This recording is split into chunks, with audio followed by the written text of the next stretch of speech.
Strong answer. It's alright.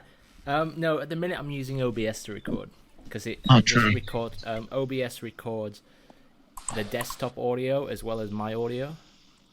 So OBS Studio? Yeah, Because yeah. I downloaded that in Audacity. Yeah, I've got Audacity too. But OBS seems to be seems to go okay. I think on OBS. So on Discord, if you click on the voice channel, you can see the 4 boxes, and if everyone had cameras on them, I think OBS can record what's on the screen as well. I got a cam, but yeah. Yeah, I got a cam too, bro. Don't want to be seen. Don't want to be seen. Well, what would happen is we'd get sent to jail because we're all actually in the same room. Yep. There's 5 people in this house. You know what I'm saying? Oh shit. Oh, can everyone hear each other? Yeah, absolutely. All right. Yep. Let's do the awkward intro, I guess. Jono, do you want to do the intro? No, you can do it. Oh man, I fucking hate doing the intro and the outro. It's so awkward. It's like banging your mum. Anyway, all right. So, episode 5 of the podcast today. I've got my coach and mentor / Gandalf figure in my life, Jeremy Juhas, on the podcast. Hi, Jeremy. Morning, guys. Morning. So I've got to remember to talk into the microphone because I'm really bad at that, apparently. You are. So if I'm not talking, just remind me every 10 minutes talking to the mic. Talking Yeah, like that's cool. So I figure this would be a pretty fun one to do, and you guys can sort of bag the shit out of me and ask Jeremy questions about what I used to be like in jiu-jitsu. fat. I was fat as fuck.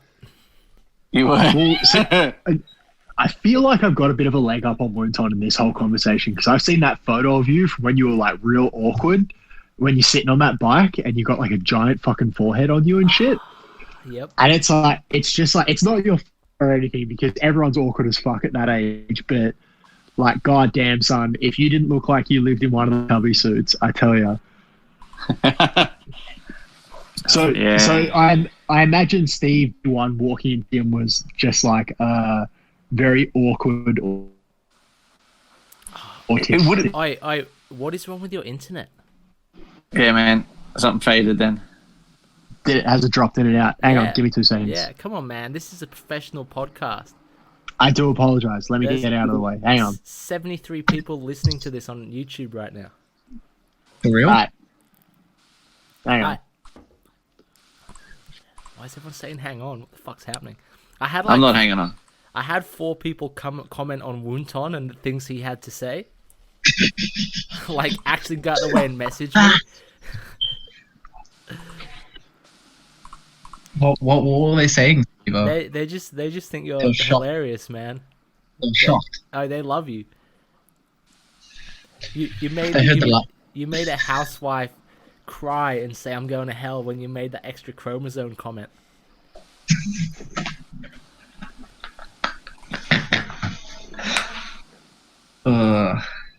What are you Not doing? Who's clicking? What's happening? Sorry, I'm just in a dark room right now. Stop clicking. Are you back, Jono? Hang on. What the fuck is happening? This The is internet. this is the as inter- dodgy as 75% of jiu-jitsu gyms in Brisbane right now. Yeah. This may warrant a restart. I'm not restarting shit. This is it. This is raw, man. This is us learning how to do this shit. What's That's wrong? fair. What happened? My internet decided to drop out exactly as I started talking. Why? But- You're in like Bilimba or some shit. Cannon Hill. Yeah, no, I know. Yeah, but I mean, we all know that Brisbane's a short step away from a third world country at the best of times. So you restart the internet. Have we I asked? should be good. I should be good. Have we asked the guest questions yet? No, not Have yet. we asked questions yet, Jeremy? We're not there yet. Oh, No. Wunton, have you got questions, bro? Did you bring Fuck, questions? of course this I time? do. I've got reckon- extra questions. I hope he answers them, unlike Nick Barker. Fuck you, Nick Barker. Yeah. Yeah, Alright, hit me. you fucking Hit me. scumbag. Just to clarify, Nick Barker most likely put Lachlan Giles' brother in hospital and had to leave Melbourne for gang-related reasons. That's what we're saying. Okay. That's plausible. Shady. Oi, he's a shady character, man. Shady character. And I forgot Mexico. Fuck that guy. He's not the guest. Back to Jeremy. All right. Are we all good now? I believe so, but just yell at me if my shit drops out again. All right. Anyway, so I figure it'd be hilarious to sort of Jeremy and I to reveal how we sort of got into jiu-jitsu and the path we took and the fucked up journey we've had to where we're at.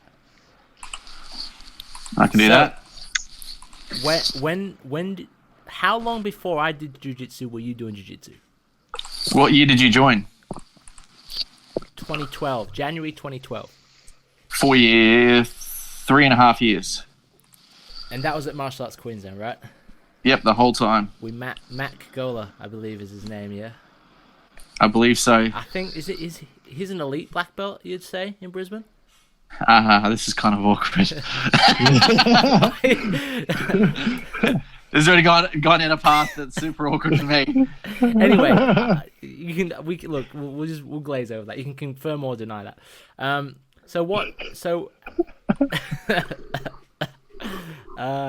Fuck.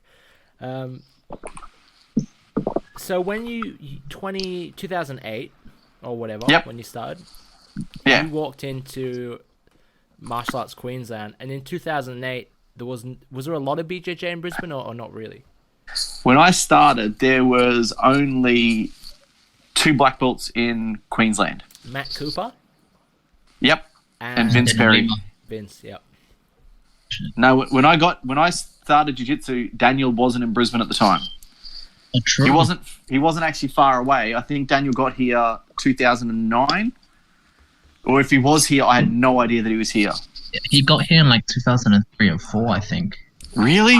Yeah, because I'm from New Zealand and he was in New Zealand before he came to Australia. Wow, because I never knew he was here. So then 3 then. Wow. Yeah. Apparently he was the first black belt in Queensland, I got told, but I don't know. Yeah. I know nothing. So hang on, if he got here 2003, he probably would have been. Yeah. It would have been very, very close call. Yeah. So in 2008, what? So there was like advanced martial arts. What was Vince's gym called on the Gold Coast? Puma. That's there's a those guys under John Will. They John Will black belts. Yep. Yes. Puma guys, yeah. So, and there was Sassam, which was under Marcus. Was he a brown belt or a black belt? Purple. Wow. Okay. Because purple belt was a fucking high rank, in 2008 in Australia. Oh. Yeah. So purple is a very high rank. So he was a purple. My coach was a blue belt. Matt Kagola was a blue belt. Yeah. Yeah. So that was when Martial Arts Queensland, they just had that one location in evening classes or whatever, right? Yeah, they did 2 or 3 classes a week. Yeah, and Matt was teaching? Yes. Damn, son. Yeah, man. So when you started, you were really fat, hey? Oh, yeah. 97, nearly triple digits, boys, nearly triple digits. Have we all been real fat here except Woonton? Yeah, goddamn. That's why we're so nice, because we know what it's like to be, like, ugly. Yeah. Well, speak for yourself, man. I was just fat. Yeah. I'm gorgeous. And so, Yeah, mate. So 2008, Yep. what were classes and what was jiu-jitsu like then? Oh, dude, it was think of blue belts teaching that had less experience than blue belts now. Yep. So Copying stuff from, wherever. videos. Yep. And so when I started, Steve knows this, I was a dick to roll with, and I was never taught how to roll properly. I was just taught how to win. So I was the most unpleasant dude to roll with. So I was just like manhandling people, crushing them. Didn't matter if you're a chick, a dude. I'll just roll to beat you. And Go hard, go home. yeah, pretty much. And so that's all I was taught. And when I went to comp, it worked well, but it was just not. I was just an absolute tool to roll with. And I didn't stop doing that till I was like nearly purple. Holy shit! Really? Yeah, because so out of the 6.5, 7 years I was at Martial Arts Queensland, I rolled with my coach only 5 times ever. Dude, I only Ever. rolled with him once. Yeah. What? Yeah, so when I rolled him last, I was a blue belt, he was a brown belt, and I tapped him out in the roll, and then he finished that roll off and never rolled with me again, ever. Wow. Yeah. It was just he just never, and I, in 1 week at Alliance where I train now, I had rolled more with Bruno than I did the whole time I was at Martial Arts Queensland with my coach. Bruno's legit, bro. He's Oh, fucking dude, he mean. is. Yeah, he's an animal. An absolute animal. Yeah, right. So are you the origin of Steve's insane want to like roll 4 to 5 times a day with every single person that trains under him? Are you where he got that from? I think Steve's got mental health issues. Yeah. So that, Yeah, we- like, so Steve at one point, I stopped rolling with Steve for about, I'd probably say about 3-4 years because I was Steve, a dirtbag to roll with, man. yeah, he would knee ride my face. He would just, he was a victim of his environment, like I was. And I just outright refused to roll with him. And then he kind of weaned off that and become a nice-ish kind of human on the mat. We're still working on the off the mat human, but on the mat he's all right. Well, Yeah. so I do you remember me starting at Martial Arts Queensland? Yes, I actually do. Were you there on my first day? Yes, I watched you get your ass beaten by Oliver in the Muay Thai with Reese. I don't remember that at all. I do. Far And out. Reese and Oliver laughed and laughed and laughed, and I just like, this poor fatty. And that's why Reese is my really close friend still to this day. Yeah. Where, I was like, where is Yeah? Oliver? Like, I have no idea, whatever man. happened to him? Dude, I was never close with Oliver. Oliver and I had I got along with him, but his mentality of training was not healthy. Like he just wanted to hurt people. Just wanted Like- to smash. Like Yeah, emotionally it- as well? No, just like he'd physically, like he would just want, like I did a Muay Thai class with him, my first ever class, and he roundhouse kicked me in the leg till I couldn't walk, Damn. and then Oh. and expected me to walk back on the mat. I'm like, no, I'm okay. First class I've ever done of striking, and that's what he did. I'm like, nah, I'm not that mentally unstable, really. So yeah. Isn't it? Sounds like an ego check waiting to happen.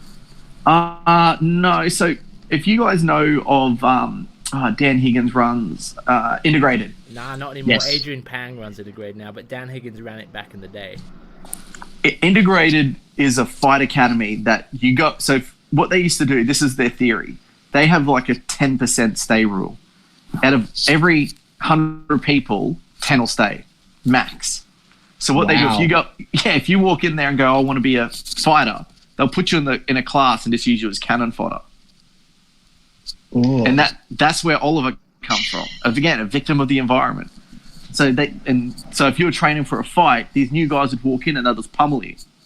And if you stayed, you were serious. If you didn't, you're done. Like that and whatever. We'll get another meat bag in. Sounds a bit like the Lions thing, bro. Yeah, that's exactly the mentality. Because that's what they are. They're Dan Higgins friends with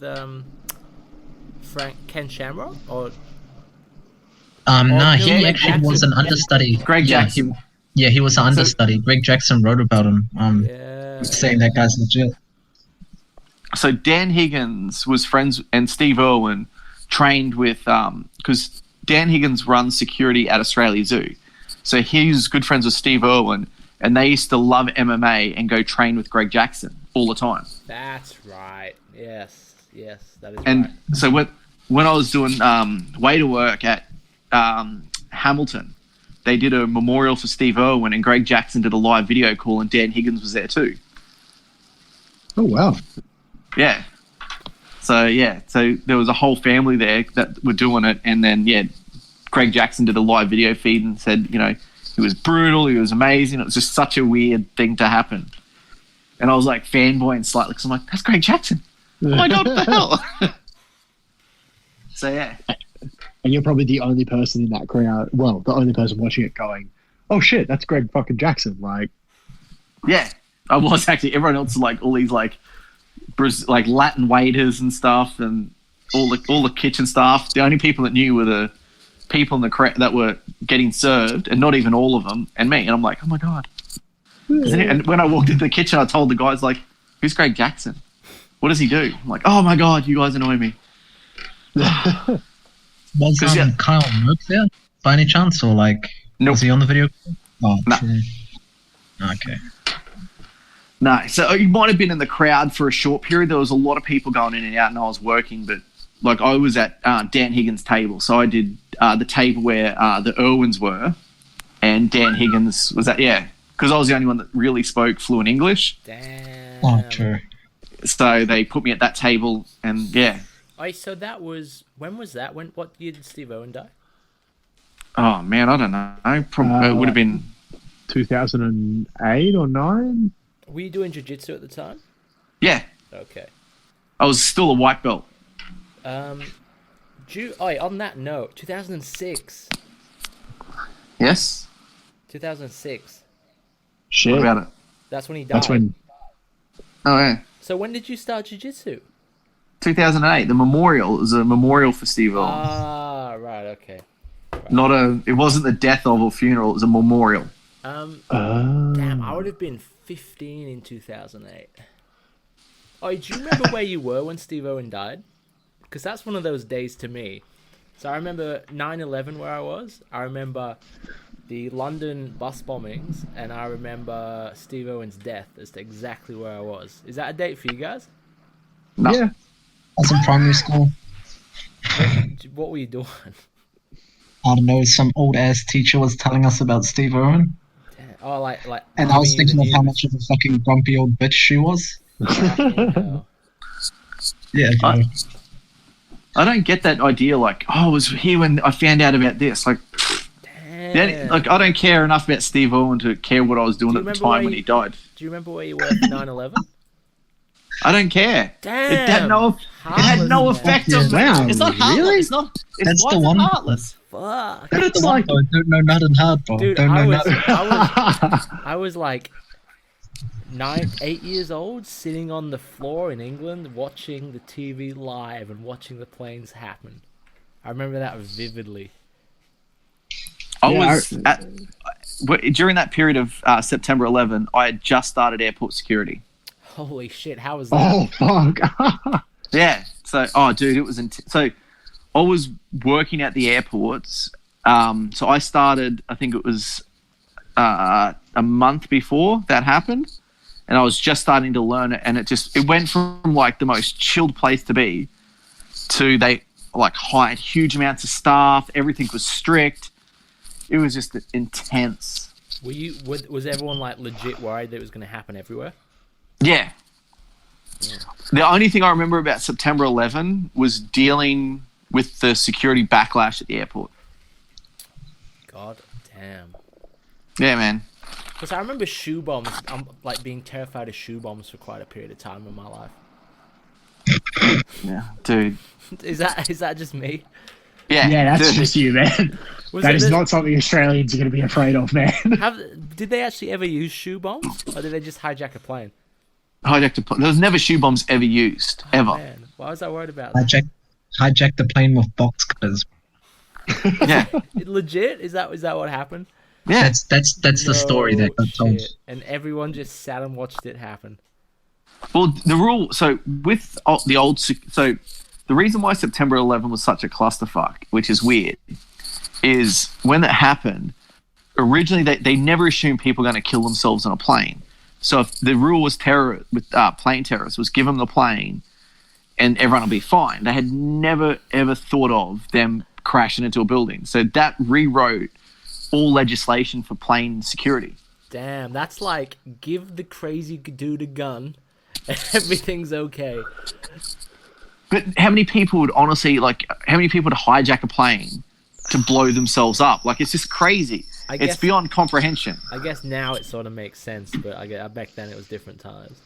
Yeah. And that was the weird bit, is they're like, oh, give them the plane, they'll land it somewhere, everyone will get off safely, then we'll deal with it after. And it's like, no. Damn brown people. Don't be like that. Steve, you're going to publish this, man. People are going to be like, oh yeah, I might take my kids down to Grapple Factory. Seems like a family-friendly sort of place. Oh, I'll listen to one of their podcasts. Don't worry, Steve, my dad's brown. You have every right to say whatever you want. So anybody listening right now, he said it was half brown person, some white. All good. I have brown friends. Leave me alone.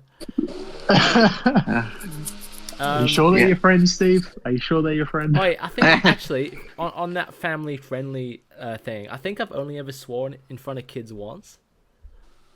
Yeah, when did it happen, Steve? What was the quality of the work? You would demonstrate technique on me. I did a wrist crush on Steve, and he just went, fuck! And it was just a room full of kids. It was just kids everywhere, and he looked at me and he goes, what do I do? What do I do? I'm like, go apologize to the parents. And I'm like, oh man. You know what? The parents were like, we don't care. Yeah, I know, but it's just like everyone just went silent in the room too. It's just like awkward silence. Steve knows how to make everyone awkward. Dude, I remember that vividly. So awkward, man. It was in a Little Warriors class too. No, it wasn't actually. Oh, really? Yeah, it was during a clinic. Okay. It was a grading clinic because it was a maxed out class, and we had the Little Warriors in the grading clinic, so we had like 50 kids in the mat for the two of us. They were hectic days. That really taught. That's the reason why I can coach now. I once got a class of like 70 at Fig Tree Pocket. Yeah, fuck. And I was basically stop. Who's clunking pots? Not me. That's me drinking water. Come on, man. I'm thirsty, guys. I can't talk and not drink water. It's professional, man. I am professional. I'm not blaming brown people. I didn't say I blamed anyone. All right. Last week I hated on white people, so it's just equal opportunity, man. Yeah, just be careful when you go after the other races, man. That could end up really bad. Gracie Challenge, DM me, come at me. Anyway, yeah, for that class of 70, I was just basically like, oh, you've got this, Steve. You can handle it. It was crazy. Dude, how many people do you have on the mat with you? Like 3. Yeah, that was so ridiculous, some of the stuff. Like, I remember teaching a Wednesday class, and I remember having, like, minimum numbers of 38 kids, and all kids. And it was sometimes just me, or me and one other person. Yeah. But, I mean, stuff like that is the reason why we can coach. Yes and no, man. It's also the reason why I'll never let that ever happen to myself. Like, I'll never have that ratio. God, no. Well, it's not fair on the students or the parents paying money. No. And it's not safe. Yeah, that's the reason. Because, insurance purposes, just like everything else in life. Yeah. That class I used to teach on the Wednesday was like half deaf kids too. Ooh. Oh, yeah. Yeah, so I had like 38 kids, and like I had 14 deaf kids, like minimum numbers. Can you sign language? I can do, or used to be able to do animal, like tell them how to animal walk, how to go fast, slow, and in, out, up, down, very basic ideas. But if I had an assistant, which was Noah, could do it fluently, and one of the kids in the class could do it fluently. Damn, why could Noah do it fluently? Because Toowong State School is a deaf school, and they teach Auslan there, which is a deaf sign. Okay, that's pretty cool. So yeah, a lot of kids, and I had one of the other kids, Nathaniel, his name was. He used to sign for me all the time. Yep. So I used to have a kid sign while I spoke extremely, because that's how I learned how to speak. 2 reasons I learned to speak slow was Marion marrying back in the day my ex-wife, now my Colombian ex-wife. So I learned how to speak slow because she didn't speak English when we met, and the other one was deaf. To marrying you? Yeah, man. That was it. Like that's how I got someone so much more attractive than me. Which, by the way, citizenship? Did you say citizenship to her? Yeah. Was that the only word in English? Were you saying residency? Citizenship? I say she didn't even speak that. There was no English. But yeah, so yeah, punched well above my weight class then. Well and truly above. The visa process was way harder back then. You had to bang someone real below your standard to get in the country. Well, I might try that, bro. I might go to some like foreign, like just go to this like Asian place or whatever, just full of foreigners, and just say residency, and see who looks. The ones who look are interested. That's how I think it. Dude, during COVID-19, you'll get it. Like if you're that ugly, there's so many desperate women. You're not a resident, bro. Oh, that's a lie. Yeah. Oh well, if they do, they will get New Zealand citizenship, which means they can come and go between New Zealand and Australia as they please, as long as they maintain a good character. How are you still in the country? Because I'm a good character, bro. I'm a good boy. All right. Do you remember how long I was training at Martial Arts Queensland before I started teaching the MMA class?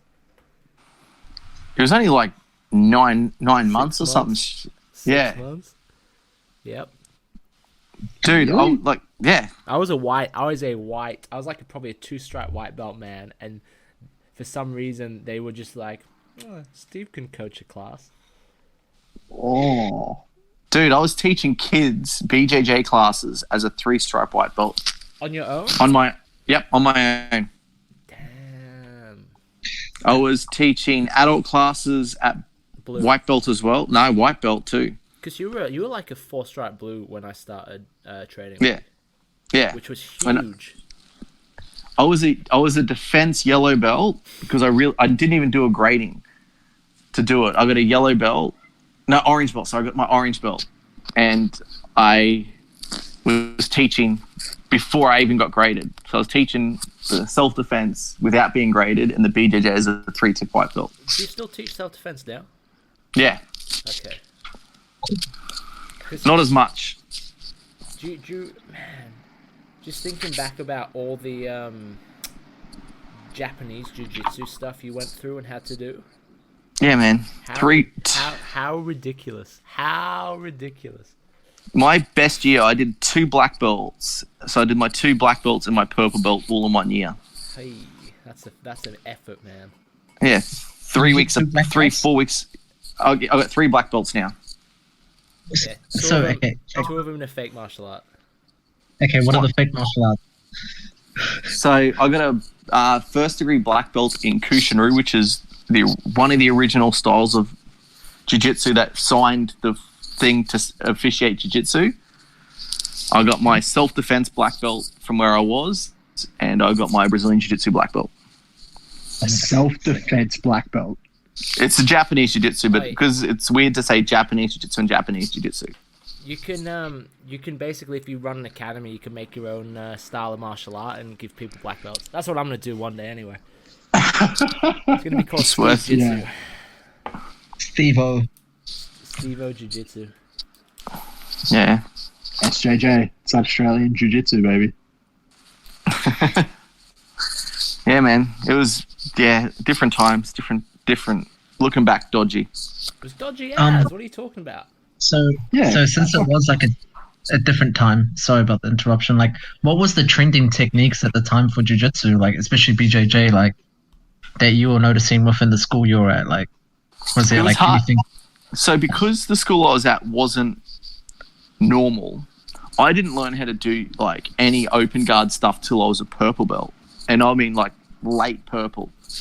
Wow. Yeah, that would have been good in a way, like you would have gotten like a really good close guard, like in a good half guard, maybe. Yeah, no, so okay, I'll give you an example. I went to a comp as a purple belt. I lost the match 22-0 because he just kept passing my guard standing up. I didn't know what to do when he stood up. Oh, fuck. Yeah, so I fought the same guy twice. In gi, he beat me 22-0. In no-gi, it was a 0-0 draw because he wouldn't attack from guard, and I lost from that. So I fought him actually 4 times in the one day, the same guy. And it was a 22-0 draw, 22-0 loss, a 0-0 draw, a 0-0 draw, and he won all 3 matches, even though the 2 0-0 draws was the exact opposite thing. So first one was he was on the bottom in guard. No, so first one was I was on the guard on the bottom, and he kept trying to pass, wouldn't let him pass. I kept attacking, and he won it because he was on top. And then the exact opposite thing happened, and he won it because he was on bottom. Wow. That was a shitty day for me. Quality judging. We've all had those shitty days, bro, at comps. Yeah, well, the worst bit about it was my coach was a referee, and that's why he got it. I remember that, actually. Yeah. Oh. Yeah. Shit. I was so pissed, and he's like, I had to give it to him. I didn't want to be biased. I went, but you gave it to him in the last one for the exact same thing that I lost by. And he went, oh, yeah. Oh, well. All right, so Thanks, bro. I was allowed to coach as a 6-month white belt. Yep. Yeah, well, And then I signed up and started working there like probably more than full time, right? 50 hours a week Yeah. while doing uni full time. Oh, What did you think when I told you I'd started working there at the time? I felt remorse and pity for you at first. Did you know what I was getting into? Yeah, man. I looked at it this way. As bad as the environment was at the place, it was great experience that you would never get an opportunity at any other academy. That's what I thought, right? But to be fair, I was doing 50-hour weeks for $340 a week. Yep. oh. You were getting paid more than that, though, right? Not by much, man. Fucking hell, man. That's criminal. Dude, I was so... Ed used to do the wages and the books. Yep. And he worked out I was earning my wage, the rent, my assistant's wages, and all that, like covering all the overhead costs in 3 months. Yep. In 3 months. So, and the next 9 months was just money for them. They were making 1.6 mil a year or something crazy like that when I was there, though. Yeah. what? It's next level, man. That's how you build an academy, though. Like fair credit to you. That is exactly how you build an academy. If you want to make money and you know. Closed door policy. Yeah. Oh, it's Like- even now. There's a few gyms in Brisbane that are really closed off. Even now, they don't cross train. It's a real political place. Yeah. Gotta wear our patches. Gotta wear our rash guards. That type of stuff. Not even that. Like one of the guys who used to train there wants to just roll with me once, and he's been told he's not allowed to. Yeah, fuck you, Jeremy. You're a bad influence, though. No, yeah. Yeah, it's very inbred. Yeah. Very inbred. Well, we were sort of lucky because it was like Matt had his crew, but then we had our own crew, Yeah. and we were like, cool. It's the first time I Steve was was ever a Steve. cool kid. Yeah, I was a cool kid in the academy, man. Steve, you hung out with a cool group. Doesn't mean you were the cool kid. Hey. Ooh. All right. That was sad. I get it. Steve. So You're guilty by association, dude. That's it. So when I was there, I was a dick, right? Pretty much all the time at martial arts Queensland. You weren't a dick, man. Like, roll. you talking about... No. There you weren't too bad. You got worse very quickly. When? What? Towards the end of leaving and after you left, you were much worse. Really? Yeah, man. Because what happened when you were there, you were fine. When you left, it was like you had a point to prove that you were so amazing. And you're just like, you're like, fuck, like, look how great I am. Look how great I am. And it's like, holy shit, dude, calm down. Like, it's all good. And then, like, I boycotted the Steve. I'm like, fuck this. I'm not going to get injured for this kid. Damn, I don't remember that at all. My CG Like, I went brain. to roll at your discover house, leg man. locks or something? No, before that, I went to roll at Steve's house when he first left there. And the whole roll, he probably spent about 2 minutes knee right in my That's face. what you get, man. But do you know what the weird thing? Like, the weird thing is, like, at that point, I had chilled right down. Like, I was chilling, like, and I just didn't get. And I'm like, oh man, because I'm very chilled now to roll with. Unless I'm competing, then I'm up in the ante. But you were just like out to prove a point that you're worth everything that you've got, and you're amazing. It's like, just chill, man. And I was a blue belt anyway at the time. Yeah. I think how old were you, Steve? 20. Yeah, it sounds it sounds about right. That was like, I remember, I don't remember feeling that, but I understand that and remember that, and I think that was like a important acknowledgement in the journey to actually learn how to roll properly. Yeah. Because I see it when I coach. People still have ego involved, and they say they don't, but they do, and then you see it reflected in how they roll. Yeah. You know, because a roll's like a conversation. It's it's not like a fight. It is. So it's painfully obvious to see when you see like a lot of new blue belts. I see it in. They just can't roll for shit, and they're just what fucks to roll with. They just want to win, and if they don't win, they feel like a piece of them has died. I think it's funny that like the way guys roll, assuming that it's like.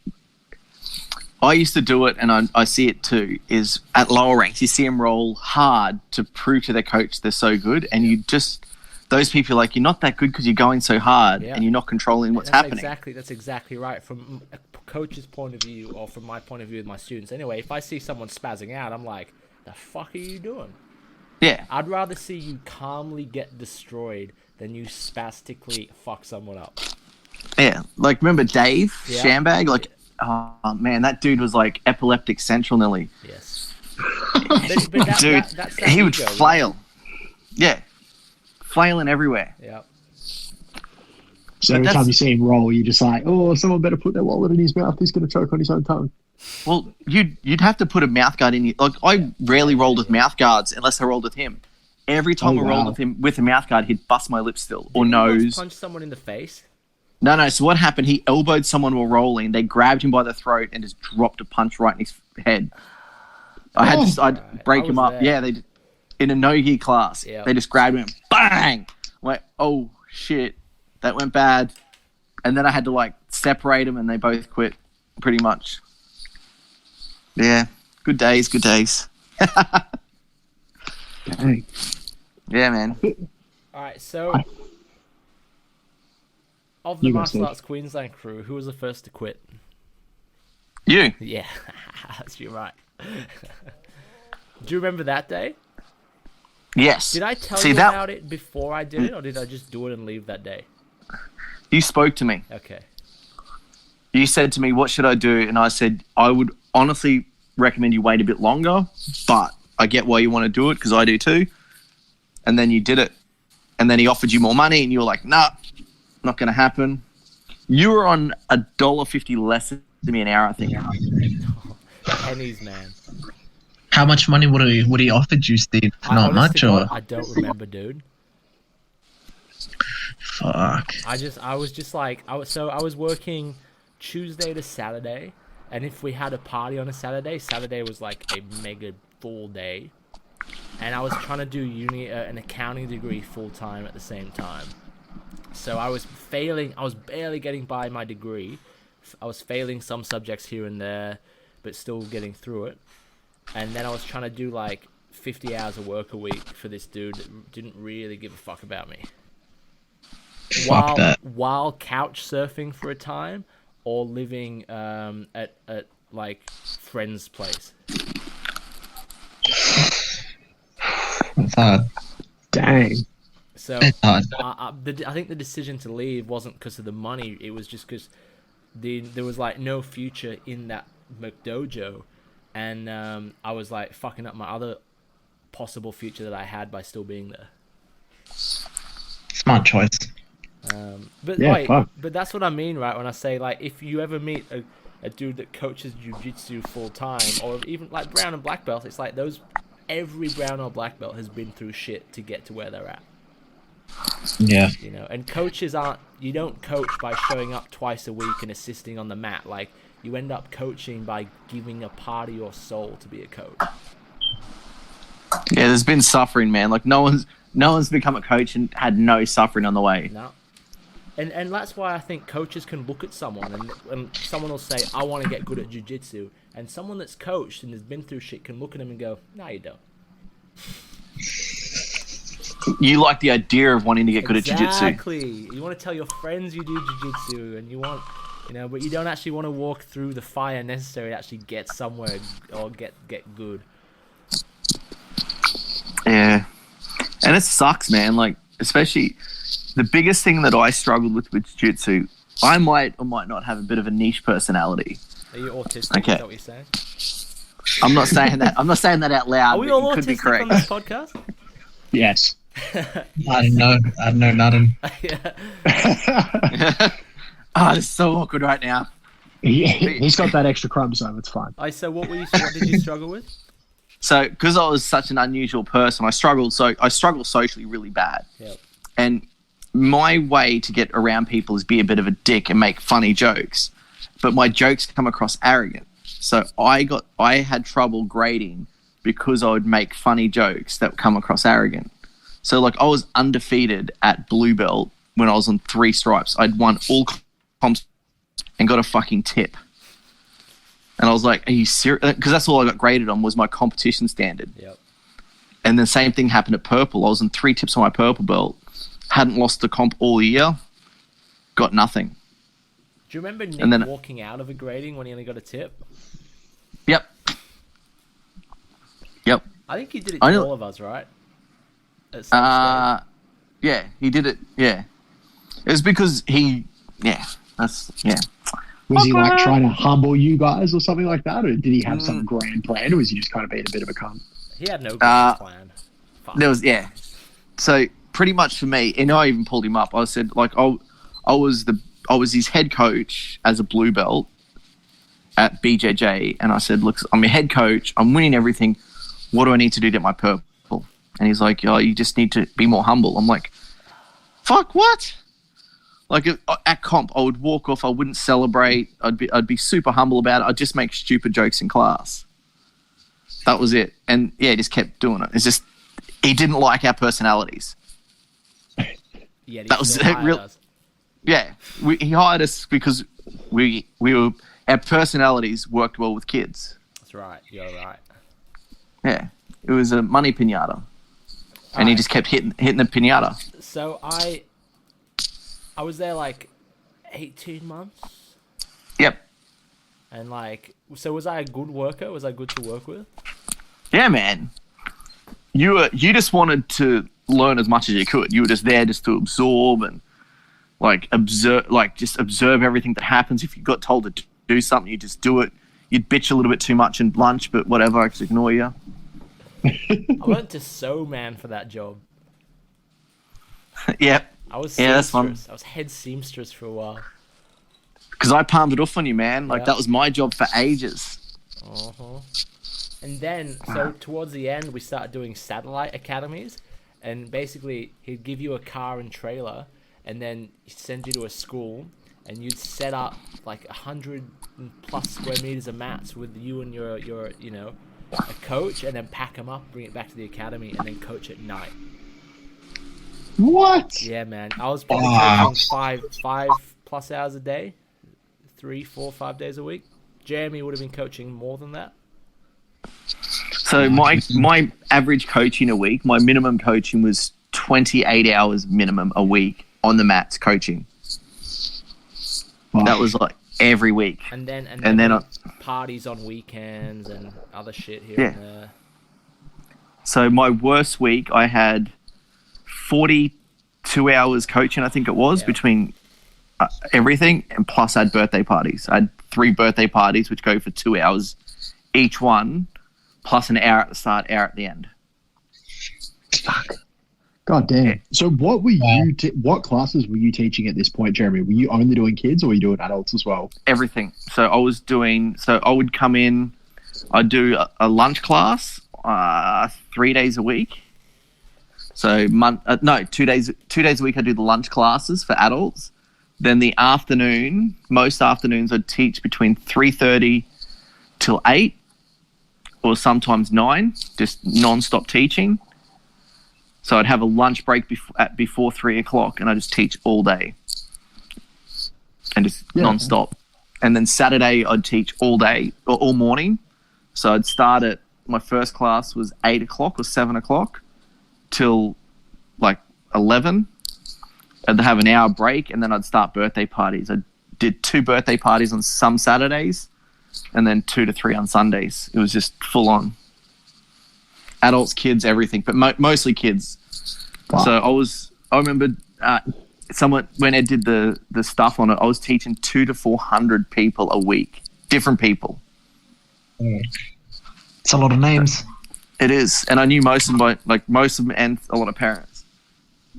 Fuck. Yeah, man. That's heavy.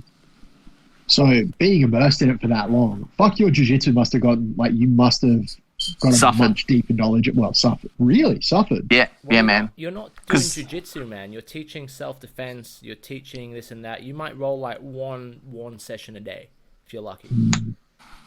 And you won't get good rolls in necessarily in that session.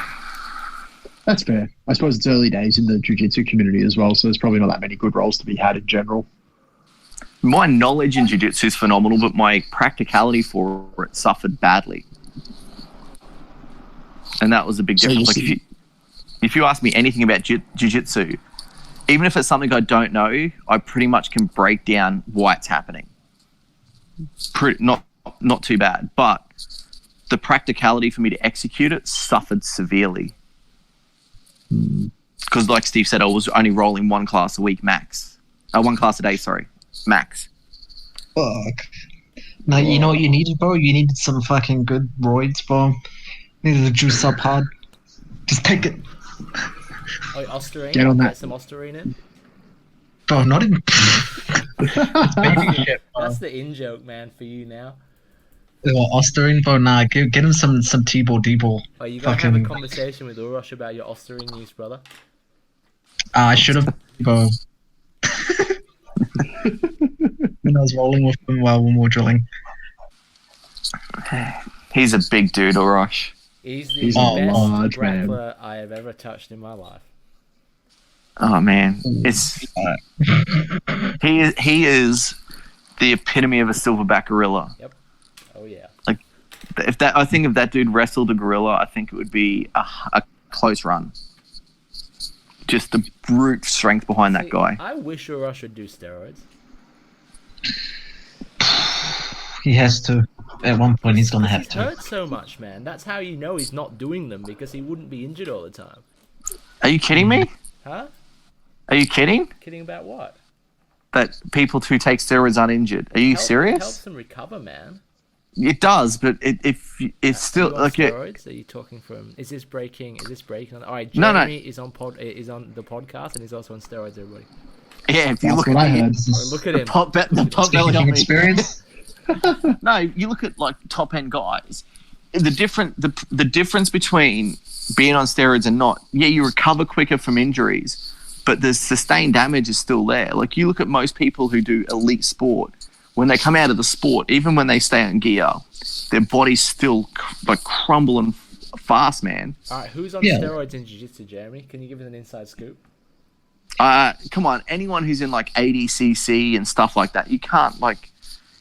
Man, so many of those high-end grapplers, they're full of shit if they're not if they're saying they're not on any gear. Using everyone that's in the ADCC to be on steroids. So you don't. Not everyone, but there'd be a fair few, man. There's no way. Like you look at someone like Andre Guevara. Oh, he's There's no way. What are you talking about? I will not sit here and have Jeremy. Lightweight. That guy went from like 74 kilos. He went from 74 to 88 kilos, and he just absolutely beefed up. And I'm like, come on, man. He's clean. There's no way. Like the water is Jeremy. The sauce. Come on, man. You're a like you look at Abu Dhabi 07 compared to Abu Dhabi 09. He clearly, he had some good acai. Yeah, man, that's it. Powerful prayer, man. I'm telling you. Acai and protein. That's all it was. In a big bowl. And maybe some coconut water from the Amazon. All right, rough track now, because I want to get to a little bit more. What was the fallout when I quit? It was, dude, you got, like, everyone else who did, you got slagged out bad, how disrespectful. I know I wasn't allowed back there ever again. Yeah. It's just no. I don't think anyone's ever been allowed to go back after they quit. No. It's just like it was just because you were making money, good money, and yet you left. That was it. It was like a loyalty thing. You know what's it's really fucked up? Because at that stage, I got to a fairly competent coaching level. But I look at my coaching now, and I look at my level of coaching back then, and I was like a retard back then. Yeah. Yet I was still a bloody good coach at that gym. Yeah. Well, that's what I mean. Like, how they haven't been able to replace most of the original. Yeah. There's no one they've had. Like Natalia did well, but now, so they're struggling, man. Like so many people quit. There was just so the MMA class went from, what did you have it at? Like 12, 15. 16s? Yeah. Down to 3. Yep. And then they had to shut it down and it's just, it's ridiculous. So how long after I quit did you quit? When did you quit? Honest to God, I do not know. Do Maybe you know, 2014. do you not? No, what month? No idea. I think it was 6 weeks, 8 weeks between us. Did you quit before Nick? Yes. So how? Because we were sitting down. Because when I quit, and then I think it was 3 weeks later, Nick did. How did that go for you when you quit? Oh, dude, that was the biggest clusterfuck I've ever seen anything handled. So what was the first conversation you had with them about it? How'd that go?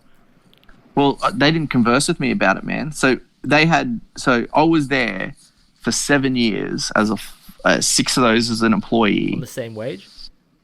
Roughly, man. It wasn't too much. It was close to it. I was at my biggest earning. I think I was on like $500 a week. I think. Oh, dude. Oh, For big weeks, for 60-hour weeks. fuck. That's like minimum wage back home in NZ. Hang on. One sec. Hang on a second. I will pull up my last wage. Oh damn! That links in the description. You know what I'm saying? Pay slips? Is this a pay slip? Yeah, I got my last pay. He's consulting the It's framed on his scrolls. wall. Consulting the scrolls. Blowing some dust off it, bro. You got a can? No, it's in my. It's an email. Oh, fuck. Yeah. So Not bad. I don't even want to go through my emails and look at that shit. all right, here we My go. parents This must is have one. been so disappointed in me. I was on $21.13 an hour. Fuck. That's not bad. That's all good. Yeah, but you were only getting paid for a 38-hour week. You weren't getting paid for any extra. You were doing. Yeah. No. That was my salary. That wasn't a. Yeah. Where is it? There we go. Last pay slip. Here we go. I was on $13 an hour. If that makes you feel any better. 13, like Oh. 29 or some shit. Oh, I lied. I was on $706 Hey, you're a fine. fortnight. Oh, that's good. Yeah, what are you... What are you talking Yeah, about? what? Hang on, no. Hang on, we're all sitting here feeling bad. Dude, I was on Hang on, I half think your that's a wage. fortnight. No way, bullshit. Hang on, 38. I was on hang half your wage. They're 38.9 an hour. Fuck. Where's this gym, bro? Can I work at that gym? If you're getting paid by And, $10 an hour? they have an opening actually for an instructor. Oh, no. Yeah. You won't be able to train with me or anyone. That's the downfall. That's the downside. No, I just tell him I train with my own train. You won't get the job. Yeah. Say goodbye to that sweet $700 a week paycheck then, Jimmy. Oh, did you get it? What? No. We're all sitting here not listening. Yeah, I'm waiting for you to confirm if it was 700 a fortnight or a week. Week. 700 a week. All right, Mr. White Privilege. Yeah. Dude, that's so I was getting paid that, and I was doing between 50 to 65 hours a week. You're breaking your back. To me. I was on $300 a week. I don't know what you complained about. Oh. We'll see. Well, I did a This is why I did don't an trust rich 8 white men now. Yeah, I was on an 18-month traineeship, dude. My wage was at 16 an hour during that. It's better than mine. What are you doing? You're not even. That was salary. That was my salary. Man. So that was like 30. Yeah, I wasn't getting paid overtime. He looked Nothing. after you, man. That's all I'm gonna say. Well looked Jeremy's after. fucking golden goose. All right. So where'd you go after Martial Arts Queensland? To work Yep. for myself. Oh yeah, because you went to Springwood. Yes, I opened badly. I tried to do an ethical thing, thinking that I was going to get treated well, that they weren't going to be mean to me. Fuck either way, man. They told me I was never allowed to walk in that academy again. They lied about my exit, the whole thing. Did you talk to a lawyer about the shit they could have done to you at all? Yeah, I spoke to a lawyer about what they could have done. They had nothing. 'Cause I could have opened up right next door, and they would have had no legal leg to stand on. Hell yeah, you could have. You should have. Nah, dude. Just because other people aren't going to act in an ethical way doesn't mean I won't. Because I was then coaching out of a buddy's garage then for a while.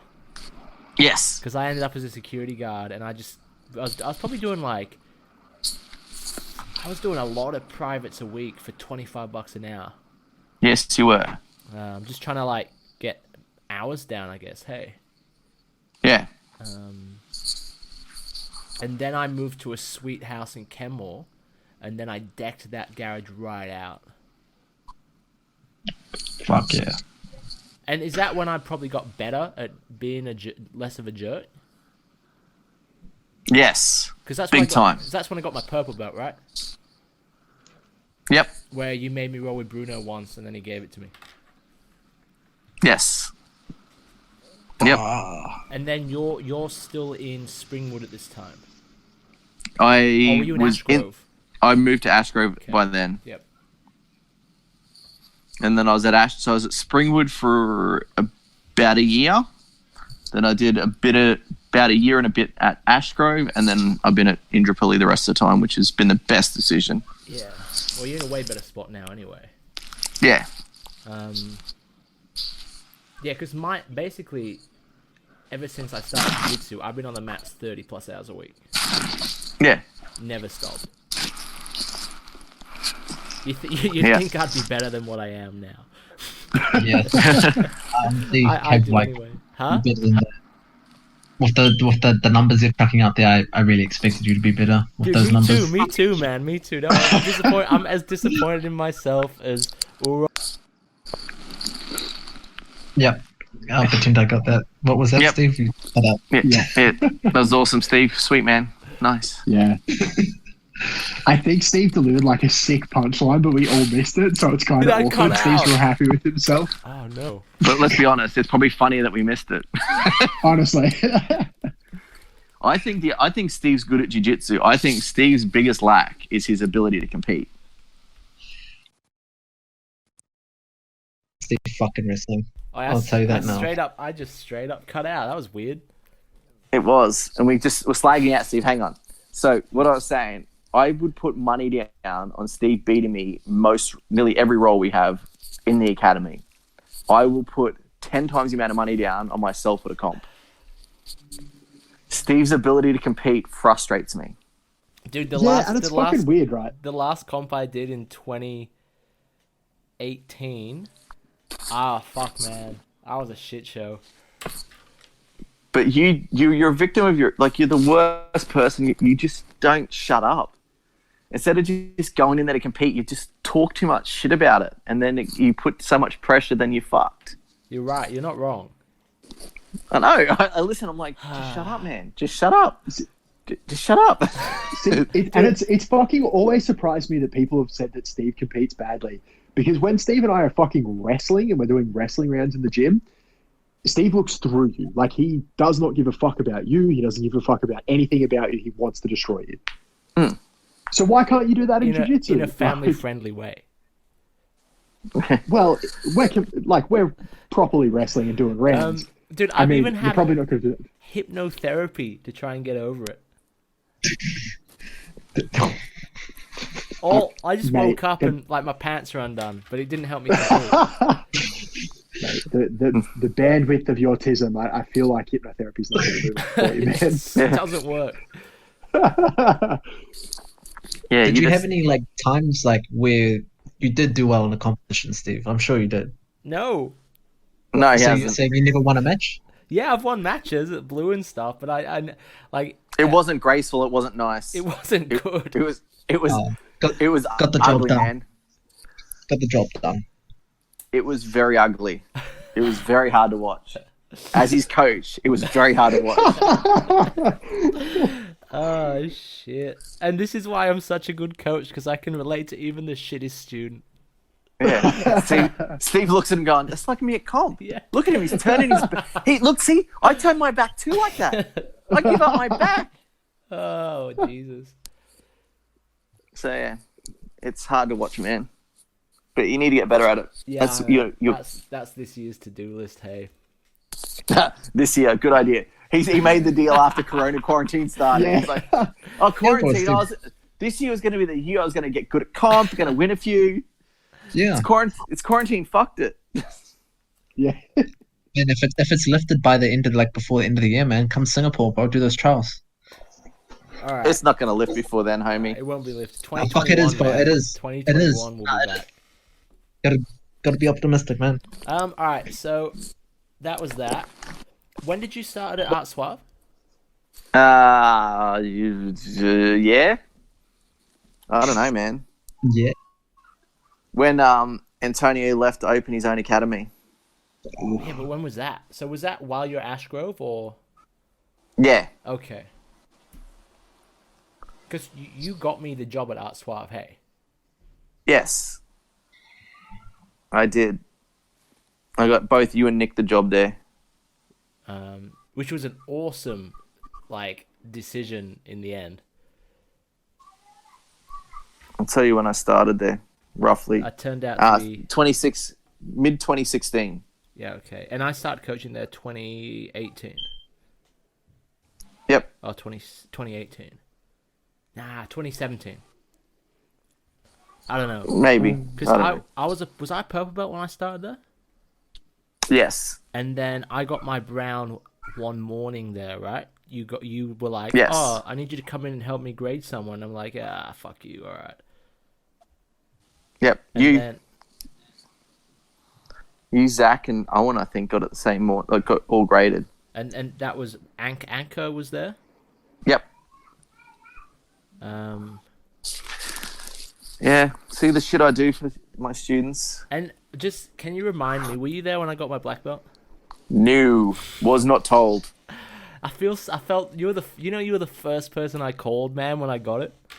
Dude, I was angry. I had to actually chill and step back. I was so angry about that happening. Did you ever resolve that? No, because I know if I do, I might or might not say something slightly upset. I don't have very good demeanor with my temper in regards to certain things, and I would have lost it.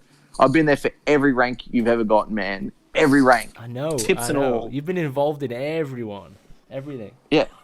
Yeah, and I was just like, are you serious? Yeah, it's all right. We can recreate it if you want. Reenact it. No.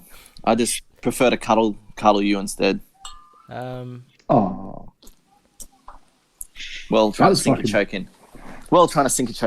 So that's pretty much the story of how we got to where we're at. Hey. Yep. What's the most fucked up thing that happened in that process? For me or for you or generally? Both. Just generally for me, for you. Hey, Woonton, you got a kid in the background of your garage? No, not me, bro. I'm not in the garage. Jono? Let me move into another. No, It's my neighbour's kid yelling. Hang on, I'm moving into my room now. By neighbours' kids, you mean kid in the shed? Hey, dude, I'm making money. They sell really well overseas. Oh, they got tiny hands to make belts and gis. Yeah. I'm glad that's the direction you went with it, Steve, because that's not at all where I think Jeremy was going with that. Woonton, quote unquote, in the first episode we did that I put up, I like to touch kids. Oh wow. Okay, man. Not even. I didn't say that. You did. It's on. I can pull it up. I didn't say I like to Oh, touch he kids. did say that, didn't he? I said, you're saying, oh, did he touch you? And I go, no. No, you said you. Anyway, I'll send you it later. Wow. No, I've listened to it. But I know Steve's, what I said. Steve's blue card's not going to get renewed ever again. Mine's fine. I'm not the one. Making comments online. To be fair, like Jimmy's rap sheet's pretty fucking long at this point because of this podcast. That's like the last one on the list. You know? I think what the conversation we had was he's got to stop talking about all the shit he's done. Yeah. Oh, yeah. Yes. I heard that at the start of the other one. You guys, yeah. Yeah. All right. Are you good? So what was the most fucked up thing that ever happened to us?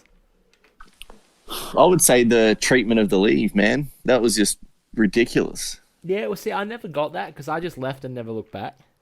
Yeah. Well, for me, it was difficult because people who I have students who are with me now who have been with me for nearly 11 years, man. Like from when I first started coaching, and like they got told like all this shit, and I wasn't allowed to say goodbye to anyone. And so when I left as well, it was just ridiculous because then they told everyone that I didn't want to. So I had these people who had been teaching and coaching for, at the time, probably about 6 years.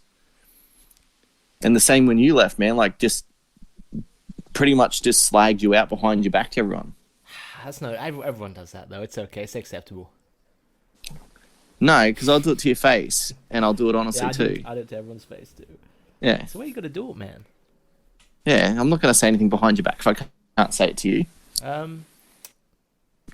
It's interesting actually that you couldn't say goodbye because I didn't say goodbye, and I've been reading all these posts recently on Facebook about all these gym owners and gyms that are like, oh, I miss my students and training with my students, and I honestly don't get that. Like, any of my students listen to this, I don't miss you. Like fuck you all. Just, that's just honesty, man. Anyway, Steve trying to draw a reaction out of people. Yeah, I did, and no one reacted. Fuck you guys. We all know you, Steve. I was about to say, are you sure you're not a ginger, Steve? That was a pretty soulless comment. Hey. As a partial ginger, I get to say what I want about any ginger. Also, what you're saying is anyone at Martial Arts Queensland that wants to jump to Jeremy's Academy, hit him up. He's available. Grand Martial Arts, Indoor-Pili.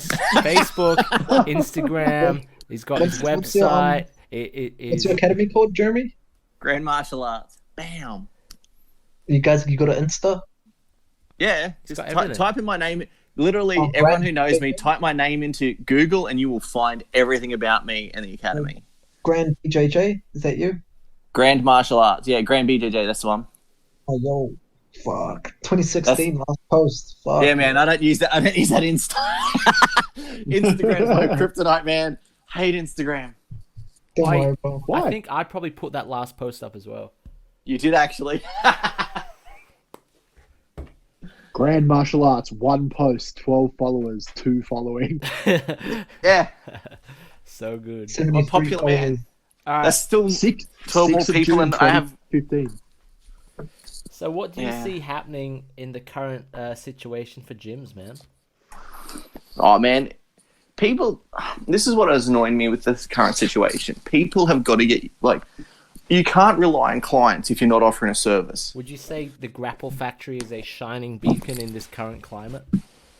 I don't know, man. Like, the head coach there's a bit of a weirdo. Like, I heard he's a bit of a McDojo too. Yeah, just he knee rides people's faces. But you're offering but this is what I mean. Like, most academies are just ridiculous. Like, I keep seeing the posts, support these academies. It's like, well, what are you offering? You're a service. You can't expect someone to pay for a service unless you're offering a service. Make a service available to people, and people might still pay. You can't sit there and lean on society going, give me money, but I'm not going to do anything for you. That's the government's job, firstly. And secondly, I've got an OnlyFans account, guys, so please subscribe to me. $20 a week. Dick pics. But that's what I mean. Like, dick pics. It's short and it's thin. Hey, it gets the job done, man. And it's brown and it's bent to the side. When Steve said it gets it done, he gets it done every time for himself. No one else really notices it's happening. So, but yeah, like you're offering a service, man. If you can't offer a service in this time, don't ask for money. Shut your gym down, go on Centrelink, get over life. If you're offering a service, then people pay for that service. And don't expect people to bend over backwards for you. Like no other industry would do it. A coffee shop's not going to say, "Oh, pay us," even though you're not drinking coffee. Come on, offer a better service. Do something about it. And yeah, I think it'll weed out crap gyms. I think it will do it. It'll weed out gyms that aren't putting the right effort in. Fuck yeah. That's a good stance. Strong stance. So that being said, what are you guys doing? I'm doing Zoom classes with kids. Nice. I am editing the crap out of as many videos as I can, even though it's horrible. I'm just trying to give content to people just to do stuff. So as much as I can, like I said to all my clients, like whatever they want, ask me, and if there are enough people wanting it, I'll give it to you. But at the moment, a lot of ass play in Jeremy's videos. A lot of oil checks at Grand Marshal Marks. You know? Hey. Whatever you request, man. By popular demand. $20. Actually, here's a question I've been asking everybody. What is the minimum amount of money you'd suck a dick for? What are you selling, Steve? No, I'm just... Sorry, does this smell like chloroform to you? No, I'm just asking, man. I don't know, man.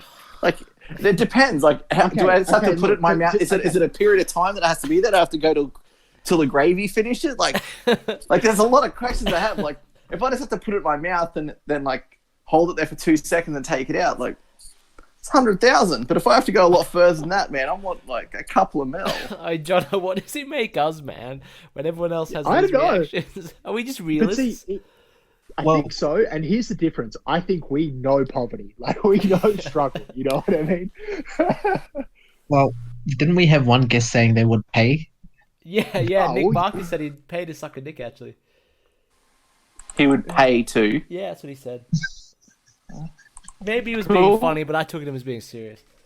Yeah, absolutely. Yeah, cool. Yeah, cool. Okay, so that's like where we're almost leaving the podcast on. Jeremy does not want to suck a dick for any money. Pretty much, man. Like, I'm quite happy. If someone wants to do it, I'll offer it for free. I offer myself as tribute. But to do it, no. Wait. Maybe in a later podcast we'll get that as like our 50th special. We get someone to suck a dick. Right. Okay, It's like, sure. Trick him into it, man. Just like with primary school. Steve. Yeah, hang on. What? What? Primary school. What happened to your primary school, Steve? Did What you are you talking? Was it out of class? What? I did religious education, man. So this is where we find out that Steve's primary school was pretty fucking dodgy. Dude, my primary school had no grass in it. Yeah, but It's all concrete. Yeah, but you're from England. Like, fuck. We used to have one really fucked. There's a lot of fucked up because we used to have one fucked up kid that used to run up to the second floor and jump out the window repeatedly. What? Yeah. Wow. Until he was allowed to go home. I'm sure he's doing fine now, though. Yeah, I'm sure he's definitely not in prison. God damn. Although, to be fair, that's kind of admirable, right? Hey, like, James, you want to go home that stop bad. clicking. I'm not fucking clicking, Who's bro. clicking? Why you... Stop blaming Not me. me. Bro. Fucking leave me alone.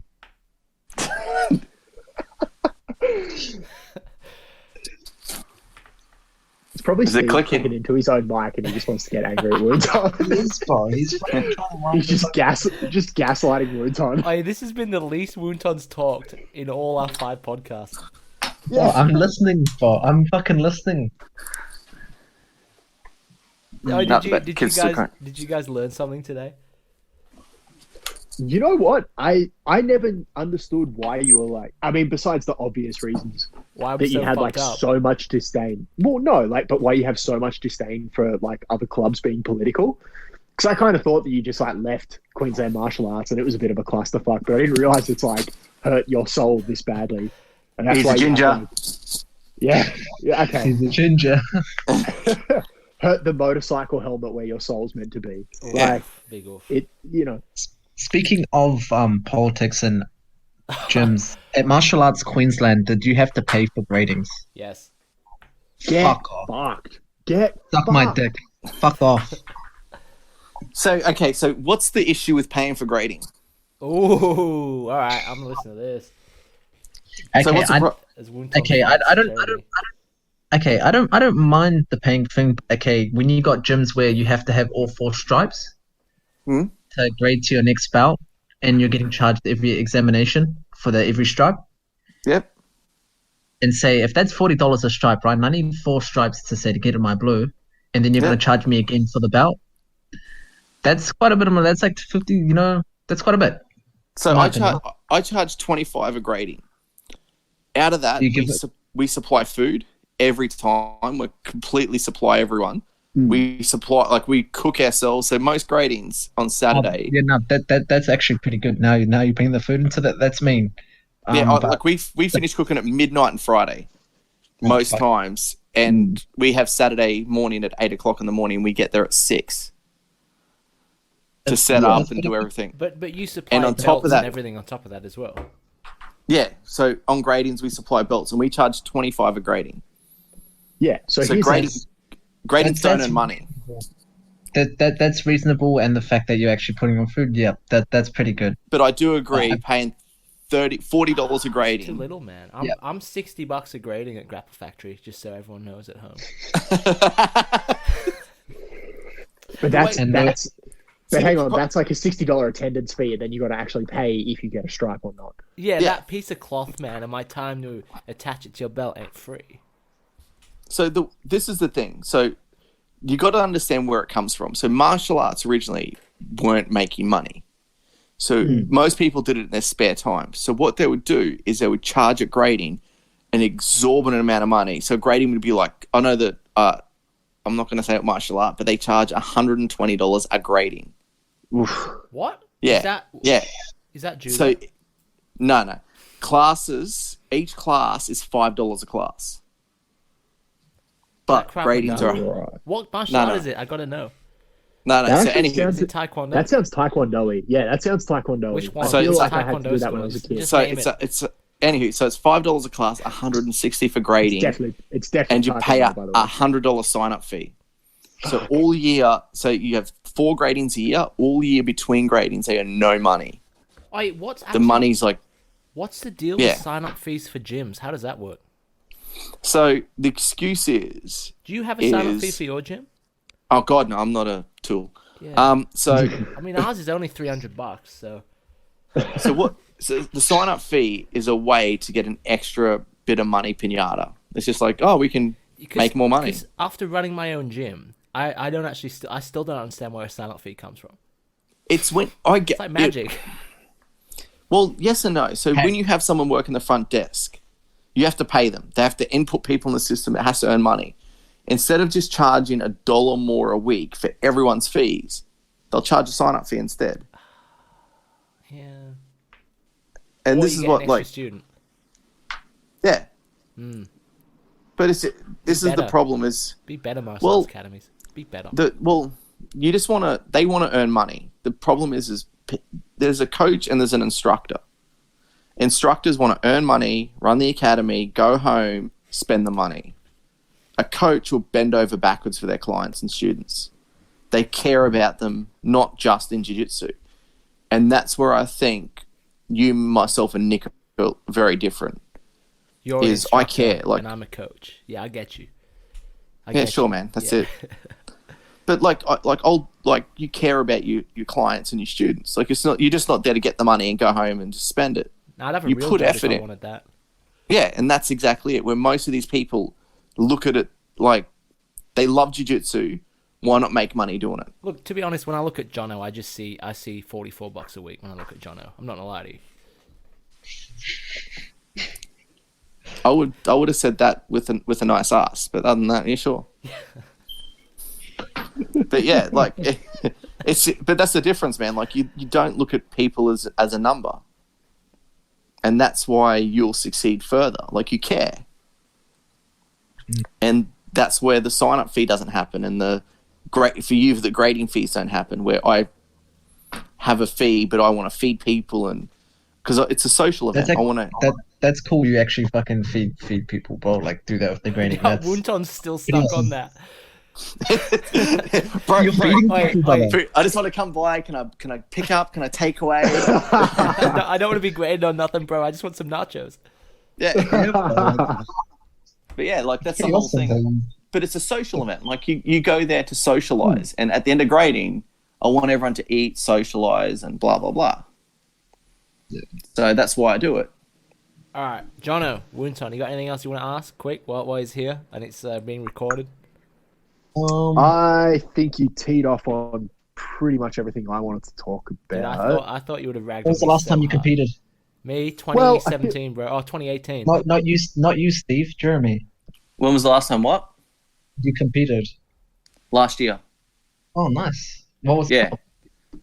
I did my first comp after my ACL construction last year. I lost the first round. Who blew your knee out? It started with Nick. And then it finished with one of my clients trying to throw me. Ah, Nick. So what was the comp you're doing? Just the IBJ. I won't do anything with heel hooks, man. I don't trust people with my knees. Exactly. So I even then, if Steve goes too far, I'll bite him. I'll go to I'd be a man. It's nice. Yeah. So yeah, last year I did an IBGF Gold Coast comp. So. You can send yeah. Oh, nice. Yeah, man. I wanted to do a big year this year, but like Steve, like as soon as I had coronavirus, I'm like, this year's going to compete. Dude, I'm going to compete this year so hard. I was so ready, man. Yeah. Next year. Yeah. Well, next year I'm going to be competing quite a bit too. Nice. Unless of course we have an economic crisis and jiu-jitsu shuts down I mean, we more. definitely will have an economic crisis, but jiu-jitsu will not shut down. You'd be surprised. Like competitions will, man. We'll just have our own inter-club comps, man. Sorry, man. My students can't train at any other academy. Like I don't want them to see different standards and. But we can have that dojo storm happening, man. Yeah. Oh, dude, I'm happy. I'm happy to do an inter-club thing. I just want to roll. As long as it's $5 fees on the line, bro. Bring some nachos. Oh, yeah, our best student versus our champion of each academy. And if you lose, you gotta quit teaching. All right, cool.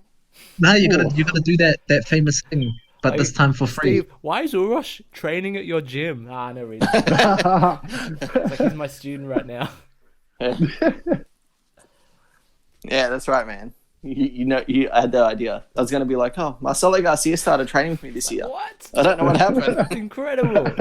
All right. He just wanted to see something different. He wants your baseball bat choke. All right, before we wrap this up, is there anything else you want to say, dude? Nah, man, I enjoyed this. This is good fun. Oh, it's fun. It's fun. It's basically just hanging out, talking shit. That's what it is.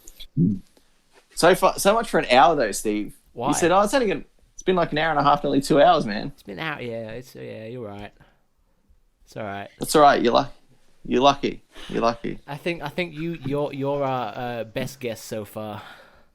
And it's gonna stay like that. You're never gonna beat this podcast. I've got like a board. I'm gonna start with like the most exciting guests. Okay, well, tell me when you start it. It started, man. You're top.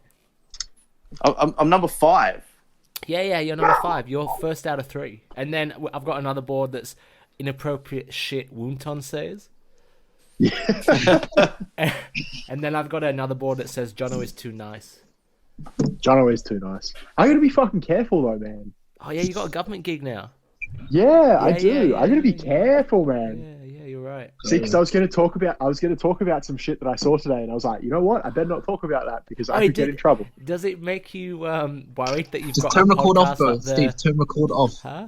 What now? I'll do it in a sec. Oh, does it Did make you Jonathan worried? talk about what he saw? Actually, do you want me to take the first podcast down then if you're worried about that? Who, me or? John? Do I?